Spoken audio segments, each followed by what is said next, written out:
ఒడిసి పట్టుకొని హిరణ్యకశిపుని విజృంభణమును ఏమాత్రం లెక్క చేయక విలాసంగా నరసింహమూర్తి అవలీలగా అసుని పట్టుకొనగా వాడు ప్రాణాభితితో సుళ్ళు తిరిగిపోతున్నాడయ్యా ఓ ధర్మరాజా. భక్త రక్షపరాయణుడు, దుష్ట శిక్షాపరంతుడు, కడు భయంకరమై కదులుతున్న నాలుకగల వాడు ఊగుతున్నాడు. మహోగ్రమైన వేగాటం కలిగిన నరసింహస్వామి సుర విరోధి క్రమంగా లోబడిపోయాడు. గరుత్మంతుడు నాగువామును పట్టుకొని చీల్చిన విధంగా అతి గొప్పదైన సంభ్రమముతో నరసింహస్వామి ఆగ్రహముతో ఇతరులు సహించడానికి వజ్ర కఠోరకాయుడుగా ఉన్నాడు. అచంచల ఉత్సాహవంతుడు, మహాబాహుడు, ఇంద్ర అగ్ని యమాదులకు మహాభయంకరమైనటువంటి వాడు, ధనుజుల శుభంకరుడు, దుస్సగ విక్రముడైన హిరణ్యకశిపుని పట్టుకున్నాడయ్యా. బలవంతంగా తన తొడలపై అడ్డం పడవేసుకొని వాడి అయిన గోళ్లతో అనాశంగా వాని రొమ్ము చీల్చివేశాడు. అది ఎట్లా అంటే శిల్చుల్ హృత్క కమలంబు సోనితము వర్షిల్చు ధరామండలింద్రెల్చుల్ కర్కశ నాడి కావలలు భేదిల్చు మహావక్షముద్రుల్చుల్ మాంసము సూక్ష్మ ఖండములుగా దుష్టాసురులు వచ్చి దర్పించుల్ ప్రేములు కంఠమాలికలు కల్పించుల్ నభద్భాసి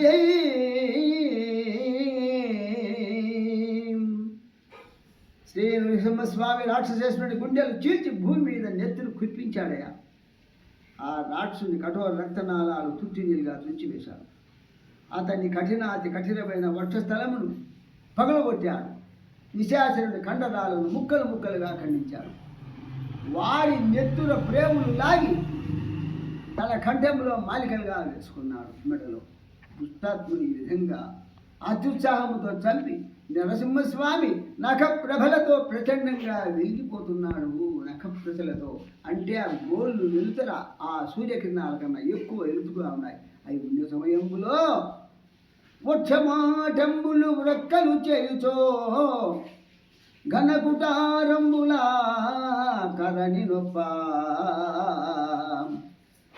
గంభీర హృదయ పంకజము భేదించుచో గుడా గుద్దాలముల భంగి కొమరు మిగుల ధమనీ విధానము దవిలి ఖండించుచో అటుల విత్రంబుల పగిది మెరయు జఠర విశాలాంధ్రలాయంబు త్రెల్చుచో క్రకచ సంఘంబుల గరిమజూపు అంకగతుడైన దైత్యుని ఆగ్రహమున శస్త్రచయముల నొంపక సంహరించి అమరు నరసింహునకరంబుల్ అతి విచిత్ర సమర ముఖరంబులైండే జనవరేణ్యా.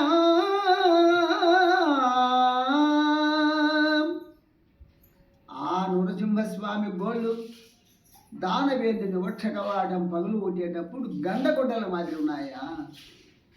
దేవ విరోధి హృదయ పద్మం ప్రకటించేటప్పుడు స్వామి గోళ్ళు త్రవ్వుగోళ్ళలుగా ఉన్నాయి. అమర విరోధి రక్తనాళాలు తెంచేటప్పుడు స్వామి గోళ్ళు బలమైన కొడవలలాగా కనిపిస్తూ ఉన్నాయి. అసురేశ్వరుని ప్రేములు తెగబోసేటప్పుడు ఆ గోళ్ళు ఒక రంపాల మాదిరి కనిపిస్తున్నాయి. తన తొడలపై పడి ఉన్న రాక్షసుని ఎటువంటి అస్త్రశస్త్రాలతోనూ బాధించే పని లేకుండా నరసింహస్వామి తన నఖాలతోనే సంహరించి వేశాడు. అప్పుడు ఆ గోళ్ళు అతి విచిత్రమైన రజ విజయాన్ని చాటుతూ శోభించుతూ ఉన్నాయి, వెలిగిపోతున్నాయి. ఆ గోళ్ళు స్ఫురిత విబుధ జనముఖములు పరిమిదలిత ధను జనభగపతి తను ముఖములు గురు రుచి చిత శిఖిశిఖములు నరహరికరణకములమరు నత జననకములు దేవతల ముఖాలను వికసింపజేసినాయి. నవ్వుతూ ఉన్నారు దేవతలంతా పైన ఆకాశం మీద.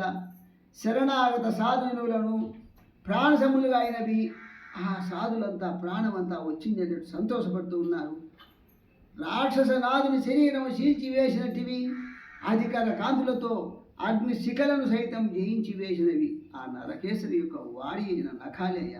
ఈ విధంగా అతను ఎట్లున్నాడయ్యా అంటే కేవలం నరరూపము, కేవలం మృగరూపము కానటువంటి నరసింహ రూపముతో ఎట్లా ఉన్నాడు. పగలు కానీ రాత్రి కానీ సంధ్యా సమయంలో గుహముడుకు లోపల వెలుపల కానీ సభామతంలో పండేసుకున్నాడు. పట్ట పగులు లేదు, ప్రొద్దు సగం లోగాకిపోయింది, సగం బయట ఉంది. సంధ్యా సమయం రాత్రిపూటలో గృహంలోనే ఆ ఇంటిలోనే కడమ్మాని మీద వేసుకొని భూమి అటువంటి ఊరు ప్రదేశములు భూమి మీద లేకుండా ప్రాణరహితాలు కాని గోళ్లతో బ్రహ్మ ఇచ్చినటువంటి వరాన్ని వల్ల చెడిపోకుండా భంగము లేకుండా ముల్లోకాలకు గుండె గాలమైన మహారాక్షసురాలను ముల్లోకాలకు అని గుండె అమితమై బలంగా ఉన్నటువంటి గుండెను ఆ నరసింహస్వామి ఉగ్ర స్వరూపముతో ఆయన దావానల జ్వాలలాగా దర్శనమిస్తున్నాడు. ఆ నరహరి ముఖం భయంకరంగా ఉంది, చూసేదానికి వెలిగిపోతాంది. నాయక చాస్తూ ఉన్నాడు లోకలికి ఎలుగలికి.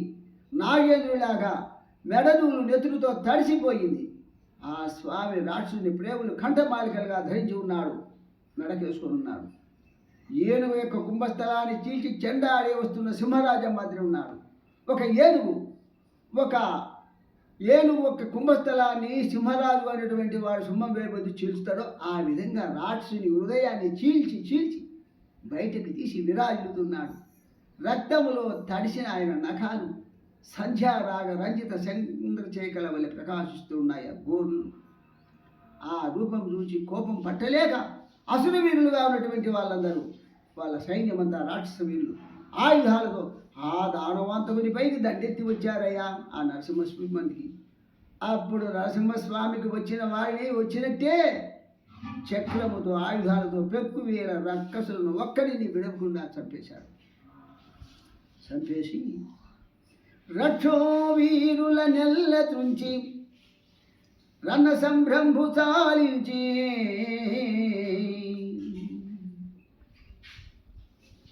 దుక్షిక్షేపంబు భయంకరంబుగ సభాసింహాసనారూఢుడై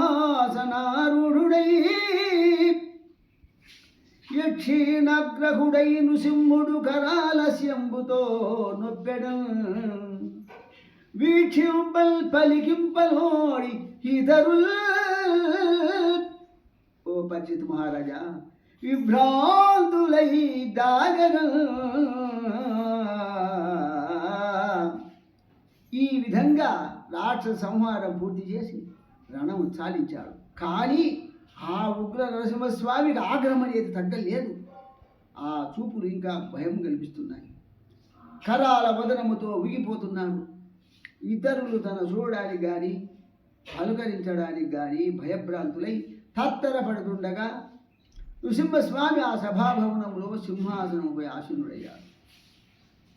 ఆసీనుడై ఒక సింహాసనం మీద పోయాడు, కూకున్నాడు నరసింహస్వామి కూకొని. అప్పుడు సూరచారణ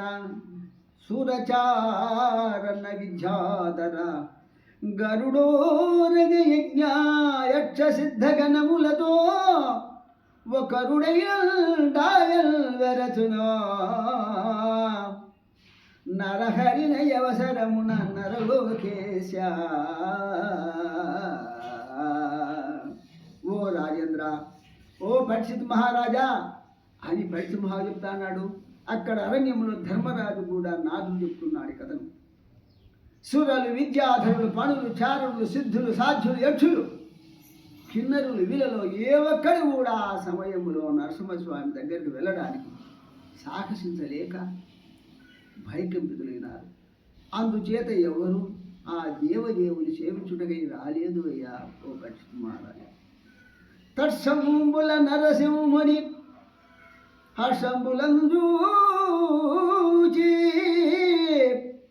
నిర్జనాంగనలు మహోత్కర్షంబుల కుసుమంబుల వర్షంబులల్ గురిసే రసువంబుల నదిపా.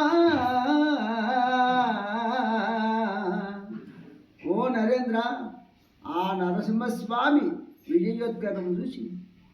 విజయోత్కర్షం చూసి హర్షంతో దేవకాంతలు ఉన్న పైన ఉత్సాహముతో కుసుమ పూల వర్షం కురిపించారు.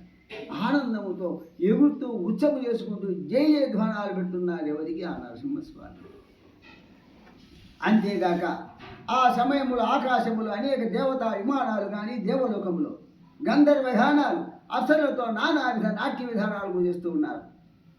దివ్యములైన కాకల భేరి పటము విరజాది మంగళ ధ్వానాలు కూడా ప్రకాశించుతూ ఉన్నాయి. నేత్రాలకు వీణులకు విందు చేస్తూ ఉన్నాయి.